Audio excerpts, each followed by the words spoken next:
पहुंचाएगा आप तक हर खबर।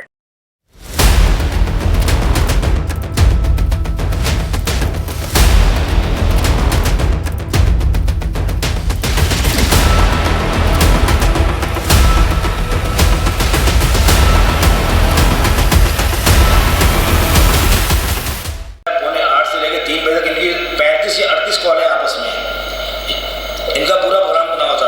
उसके अलावा अहमद की उस लड़के की रोजाना 25 से 30 कॉलें होती हैं। अच्छा, वो हमें नहीं बता रहे, वो एसपी को बता रहे हैं। एसपी साहब ने मुझे कहा, वाजी साहब आप हमें थोड़ा टाइम दीजिए, घंटे 2 घंटे का, मैं इस मसले को हल करता हूँ, आप जाइएगा नहीं। 5:30 बजे हम मकली थाने के बाहर बैठे थे होटल पे, तो हमने देखा मोबाइल में काशिफ को उसके वालिद को बिठा के CI सेंटर लेके गए हो। 7:30 बजे जो SHO हाकिम अली खोसो, जो शायद इनका खास आदमी है, उसने हमें कॉल करके बोला जी अब थाने आ जाएं। जब हम थाने गए तो उन्होंने बोला जी देखिए बच्चे के पास से कुछ नहीं निकल रहा, और ये हमने मोबाइल जो था पानी में से निकला है अहमद की बॉडी में से, ये हमने 2 घंटे में जो भागदौड़ की है, इसको हमने बाहर ले गए रिपेयरिंग करने के बाद उसने इसको ऑन करके दे दिया है। लेकिन ये मोबाइल अहमद का नहीं है, ये कातिल काशिफ का मोबाइल है। अब मैंने बोला ये तो बात ही खत्म हो गई, जब मरने वाले की बॉडी से काशिफ मोबाइल निकल रहा है, इसका मतलब कि इन्होंने तशद्दुद किया और इन्होंने मार के फेंका है। अब मोबाइल भी काशिफ का बॉडी से निकल रहा है, हमारे बच्चे का मोबाइल कहाँ गायब किया हमें नहीं पता। उसके बाद उन्होंने जो DSP जुम्मा खान पवार, तो वो तो हमें इस तरह हमारे से इंटरव्यू कर रहे थे, सामने उन्होंने बादाम पिस्ते की ब्लेडर रखी हुई थी और चाय रखी हुई थी, और जैसे किसी पार्टी में आए हुए हैं। तो उन्होंने बोला देखिए जी आपका चालान बनता नहीं है। तो मैंने फिर आपने इसको अरेस्ट क्यों किया, चालान नहीं बनता है, जो FIR काटी है क्या काटी आपने? बोला आपका चालान बनता नहीं है, हम आपके बच्चे के केस को A क्लास कर रहे हैं।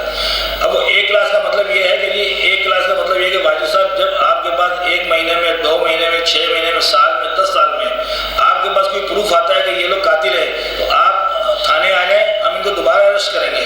तो भाई ये बात समझ नहीं आई कि आपने कातिलों को इतना रिलीफ दे दिया, उसकी वजह क्या थी? अच्छा, इन्होंने हमें कहा कि आपने 2-4 दिन थाने आना नहीं है, अरेस्ट करने के बाद ना हमें अपना काम करने दें। लेकिन हमारे पास रिपोर्ट है कि काशिफ के वालिद, उनके रिश्तेदार जो सरकारी गाड़ियाँ हैं मुसलसल सुबह थाने से आती थी और रात तक वहीं रहती थी। इनका क्या गठजोड़ हुआ है हमें समझ नहीं आया। अच्छा, जुम्मेरात को इन्होंने काशिफ को छोड़ा है, और जुम्मे की सुबह मैंने SHO को फ़ोन किया, SHO ने फ़ोन नहीं उठाया। फिर इसने 1:29 में मेरी कॉल रिसीव की है, तो मैंने इससे कहा जी खैरियत का फ़ोन उठा रहे, बोला मैं ATC कोर्ट में हूँ। मेरा ख्याल है कि सैटरडे संडे को कोर्ट ऑफ होते हैं, हो सकता है मैं गलत हूँ, खुलते भी हूँ, लेकिन उसके बाद उसने मेरा फ़ोन नहीं उठाया। रात को आखिरी फ़ोन इसने उठाया था, मैंने बोला भाई आपने क्या किया उनके साथ? तो बोला किन के साथ? मैंने काशिफ के साथ। मैंने देखें जी मैं मुद्दई हूँ, मैं आपसे कह रहा हूँ कि आप इनको छोड़ेंगे नहीं, आप इनका पर्चा काट के, इनका चालान बांध के इनकी गिरफ्तारी डालें। तो बोला किन की गिरफ्तारी? बोला काशिफ की गिरफ्तारी। उसके बाद इसके जो बोला हमने इसके वालिद को छोड़ दिया है, काशिफ को बिठाया हुआ है। तो मैंने बोला अगर आपने काशिफ को छोड़ा तो मैं आपके खिलाफ जो है ना सोशल मीडिया पे जाऊँगा, प्रेस पे जाऊँगा, प्रेस कॉन्फ्रेंस करूँगा, IG के पास जाऊँगा। उसने बोला अच्छा ठीक है, नहीं छोड़ेंगे। उसके बाद से ये अभी तक मेरा फ़ोन नहीं उठा रहा है। अभी मैं सुबह से 25 कॉलें कर चुका हूँ, अभी स्पीकर ऑन करके आपके सामने दोबारा कॉल मिलाता हूँ, लेकिन ये फ़ोन नहीं उठाता है। इस टाइम मैंने इस पर रिजेक्ट पे लगा दिया, क्या किया है। तो मेरी प्रेस से, IG सिंध से, वज़ीर आला सिंध से और DG रेंजर साहब से और पाक आर्मी से रिक्वेस्ट है, हाथ जोड़ के गुजारिश है कि मेरे बच्चे के लिए मुझे इंसाफ दिलाया जाए और इन कातिलों को दोबारा गिरफ्तार किया जाए, ताकि मेरे घर में मेरे बच्चों को, मेरे बच्चे की कब्र में सुकून मिल जाए। मैं अपने बच्चे की कब्र पे जाता हूँ, मेरा बस नहीं चलता, मैं उसमें खुद लेट जाऊँ, लेकिन मेरे इख्तियार में नहीं है। लेकिन मैं मीडिया के सामने हाथ जोड़ कर दरख्वास्त करता हूँ कि मेरे साथ इंसाफ किया जाए, इनको दोबारा गिरफ्तार किया जाए, और जो 7, 8, 9 लड़कों का नाम लिया है इनको भी अरेस्ट करके तहकीकात की जाए। बाकी मुझे अल्लाह से पूरी उम्मीद है कि जब मेरी प्रेस कॉन्फ्रेंस होगी, आला काम की बात जाएगी, तो इंशाल्लाह मेरे साथ जरूर खड़ा होंगे, इसमें अल्लाह उनका भला करेगा। और बाकी आप लोग डिफ्टेरियन, मेरे ब्रोकर भाई सारे मेरे साथ खड़े हुए हैं, तो इंशाल्लाह मेरे लिए आसानी है। मैं रिप्रेजेंट करता हूँ Pakistan defence and Clifton association of real estate agents, जो कि डिफेंस ऑफ क्लिफ्टन की एसोसिएशन है, उसके लिए मेंबर है। मेरे साथ आपका सदर, आपका जनरल सेक्रेटरी यहाँ मौजूद है, और डिफ्टेरियन ने आज एक पुरअमन एहतजाज किया है।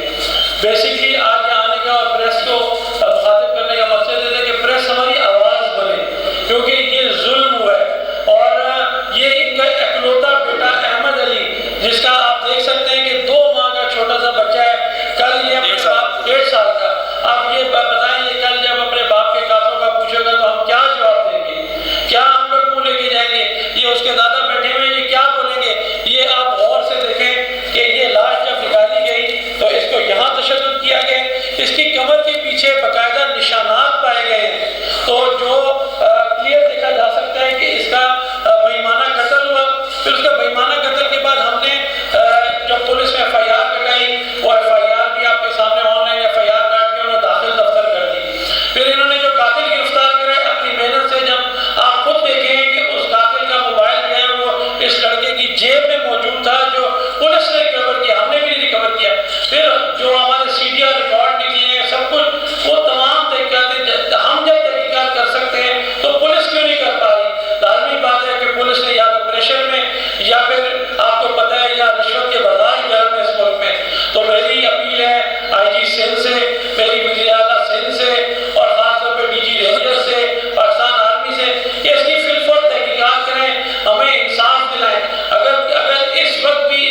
जिस हिसाब से अपील करता हूँ कि खुदारा इतना बड़ा जुल्म हो गया, जिस दिन मेरे भतीजे की लाश वहां पहुंची और पत्नी जो चीखें दिया यकीन करें वो दिल के आंसू रो रहा था।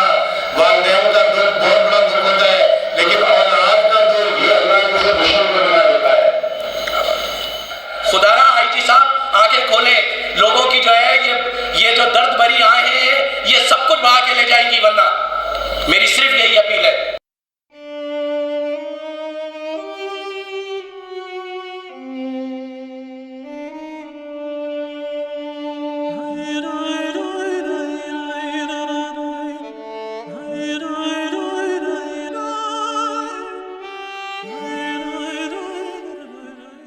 प्रेस क्लब में मजबूर होकर आया हूँ कि 9 दिन से कातिलों को गिरफ्तार करने के बाद छोड़ दिया गया है। मेरे बेटे पे तशद्दुद करके मार के पानी में फेंका गया है। सारे एविडेंस, सारे सबूत उनके खिलाफ जाते हैं, लेकिन डीएसपी ठट्ठा और एसएचओ मकली ये कहते हैं आपका प्रूफ है तो हमें दें, हम इनका चालान कर देंगे। तो भाई मैं बहुत मजबूर होकर यहाँ पे आया हूँ और मैं रिक्वेस्ट करता हूँ सदर पाकिस्तान, वज़ीर-ए-आज़म पाकिस्तान, वज़ीर-ए-आला सिंध और आपका डीजी रेंजर्स और आईजी सिंध और पाक आर्मी जितने इदारे हैं जो हमें तहफ़्फ़ुज़ देने के लिए बनाए गए हैं, मेरी इनसे दरख्वास्त है कि मेरे बच्चे का ये मसला हल किया जाए और हमें इंसाफ दिलाया जाए। आप मेरे बच्चे की तस्वीरें देख लें, उसकी आंखों पे इतने तशद्दुद के निशान हैं और उसको बहुत तशद्दुद करके मारा गया है। मतलब सारी चीज़ें उनके खिलाफ हैं, लेकिन उन्होंने फिर भी उनको रिहा कर दिया गया। ये जाली एफआईआर है, एफआईआर के बाद कोई रिहा नहीं होता, ना कोर्ट में पेश किया ना रिमांड लिया। मेरी आला हकाम से और मीडिया का मैं बहुत शुक्रगुजार हूँ कि ये मेरे साथ खड़े हैं। अब मुझे अल्लाह से उम्मीद होगी जब तक मीडिया मेरे साथ खड़ा है मेरा मसला इंशाल्लाह ये बहुत जल्दी हल हो जाएगा।